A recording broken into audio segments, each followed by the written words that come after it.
waxaan halkan idinka caddaynaya oon idiin sheegaya qofka afkiisa hooyo si fiican u yaqaan ayuunbaa af kale iyo dhaqan kale baran kara haddii aanad afkaaga hooyo iyo dhaqankaaga aqoon waxba ma taqaanin af haddaanu jirin dhaqan ma jiro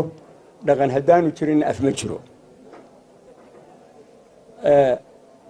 qof kasta oo hadlaya walu fiirsada waxa uu ka hadlaa boqolkiiba 80 waa af shishay waa carabi waa ingiriisi hase yeeshee haddaad istira ingiriisi ku hadal waxaa laga inaad erey soomaaliya ku darin haddaad istira carabi ku hadal inaanad erey soomaaliya ku darin ma isweydiiseen markaad soomaaliga ku hadlayso waxaad intaasoo 80 ka eraad soo qaadanayso ma istustus bay kaa tahay ma af soomaali baabad u haysataa maxaa aad uga jeedaa beri waxaan daawaday barnaamij laga sii daayey radio mimin tv-ga qaranka oo dadka waxaa la weydiinayay qofka waxaa lahaa telefonkaaga nambarkiisa af soomaali noogu sheeg waxaa laba hablood burcay ahayd baan u malaynaya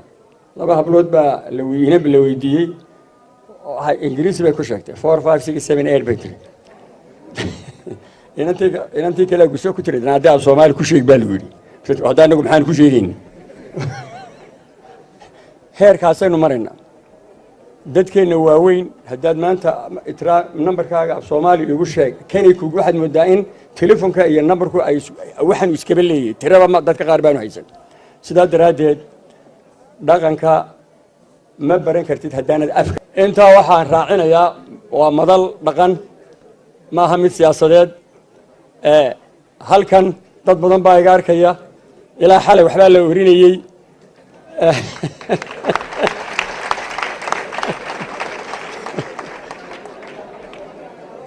waxgarad cidi u sheegi mayso ama waxgarad waa uu arkayaa dee qofkii isagu maangaabana cidi waxba u sheegi mayso wasalaamu calaykum waraxmatullaahi wabarakatu